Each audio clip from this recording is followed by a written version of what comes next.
Friend, मैं अभिषेक शर्मा आपका technical classes में स्वागत कर रहा हूँ। यहाँ पे अपन बात कर रहे हैं आपके सामने फ्लूइड मैकेनिक्स चैप्टर नंबर 5 की प्रॉब्लम नंबर 8 की। तो देख लेते हैं क्या है problem. Fluid flow field is given by, एक फ्लूइड फील्ड गिवन दे रखा है जो कि आप देख सकते हैं वेक्टर की फॉर्म में दे रखा है, आई जे के कैप की फॉर्म में दे रखा है। तो यहाँ से मैं यू वी और डब्ल्यू की वैल्यू को आइडेंटिफाई कर लूँगा। तो आप देख सकते हैं कि जो आई के साथ है वो यू हो जाएगा यानी कि एक्स स्क्वायर वाई, जो जे के साथ है वो मेरा वी हो जाएगा यानी कि वाई स्क्वायर जेड, और जो मेरा के साथ है वो मेरा डब्ल्यू हो जाएगा यानी कि जो मेरा डब्ल्यू कंपोनेंट है जो कि के कैप के साथ है।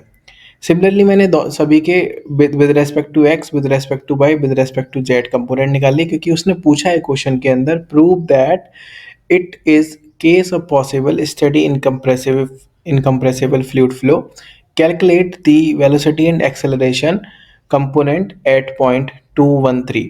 यानी कि अगर उसने ये चीज़ बोल दी सबसे पहले कि सबसे पहली लाइन उसने बोली है कि स्टडी फ्लो है या नहीं और इनकम्प्रेसिबल है कि नहीं, तो उस केस के अंदर कंटिन्यूटी इक्वेशन आ जाती है। तो जो कंटिन्यूटी इक्वेशन वो है आपके पास ये, यानी वो तीनों वैल्यू मिलके होनी चाहिए ज़ीरो। अगर इन तीनों का कंपोनेंट ऐड करूँगा तो वो ज़ीरो आएगा, तो वो कंसीडर कर लिया जाएगा कि वो ज़ीरो आपका एक स्टडी इनकम्प्रेसिबल फ्लूइड फ्लो है। तो मैंने वैल्यू को पुट कर दिया और यहाँ देख सकते हैं 2x/2 2y z माइनस की 2x/, माइनस की 2y z को अगर देखेंगे आपसे ये कैंसिल आउट हो गया आपस में, तो ये ज़ीरो आ गई। यानी कि जो फ्लूइड फ्लो है वो आप देख सकते हैं कि वो आपका एक स्टडी इनकम्प्रेसिबल फ्लूइड फ्लो है। आगे चलते हैं, जो दूसरा कंपोनेंट आइडेंटिफाई करना है वेलोसिटी वाला, वो देख लेते हैं। क्योंकि मेरे पास यू वी और डब्ल्यू की वैल्यू ऑलरेडी है, तो मैं उन वैल्यू को पुट कर देता हूँ उसके अंदर, तो मेरे पास एक कंपोनेंट निकल के आ जाएगा और जिसका मैं मैग्नीट्यूड निकाल लूँगा। तो मैंने क्या किया, जो डायरेक्ट मेरे पास वी की वैल्यू थी मैंने उसी के अंदर 2, 1 और 3 की वैल्यू का मल्टीप्लाई कर दिया, तो मेरे पास एक फाइनली कंपोनेंट निकल के आ गया 4i प्लस के 3j माइनस के 21k। तो मुझे क्या करना है, अब इसका मैग्नीट्यूड निकालना है। तो मैंने लिख लिया √4 का स्क्वायर प्लस के 3 का स्क्वायर माइनस के 21 का स्क्वायर, जिसको मैंने सॉल्व किया तो मेरे पास वैल्यू निकल के आई 21.587 यूनिट्स। तो ये मेरे पास वैल्यू निकल के आ गई वेलोसिटी की। पर अब मुझे बात करनी है एक्सेलरेशन की, जो कि आपका लोकल और कन्वेक्टिव कंपोनेंट से मिलके बना रहता है।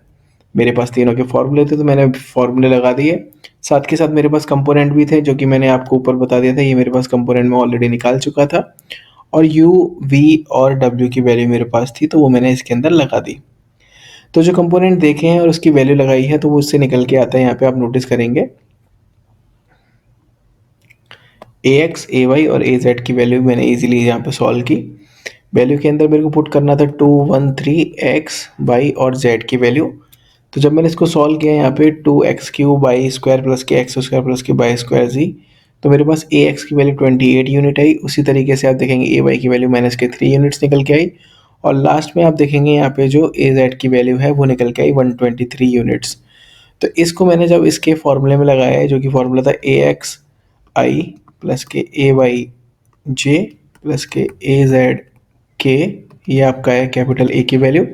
तो वैल्यू निकल के आ गई आपकी 28i, जो कि वैल्यू थी उसकी माइनस में, तो माइनस की हो जाएगी 3j, यहाँ पे थी प्लस की 123k। तो ये वैल्यू मेरी कैपिटल A की वैल्यू निकल के आ गई। यहाँ पे कैपिटल A की वैल्यू को अब मुझे मैग्नीट्यूड निकालना है, तो वही अंडर रूट करके इसका स्क्वायर, फिर दूसरी वैल्यू का स्क्वायर और तीसरी वैल्यू का स्क्वायर करके अपन निकाल सकते हैं। तो यहाँ पे मैंने वैल्यू करके निकाल दिया, 28 का स्क्वायर हो गया प्लस के -3 का स्क्वायर हो गया प्लस के 123 का स्क्वायर होगा, जो कि अंडर रूट में रहेगा। तो वैल्यू हो जाएगी यहाँ पे आपकी 126.18 यूनिट्स। तो ये सिंपल तरीके से सिंपल प्रॉब्लम थी। अगर आपको अच्छी लगी तो प्लीज़ लाइक ज़रूर कीजिएगा, शेयर ज़रूर कीजिएगा। Thank you for watching guys, thank you so much.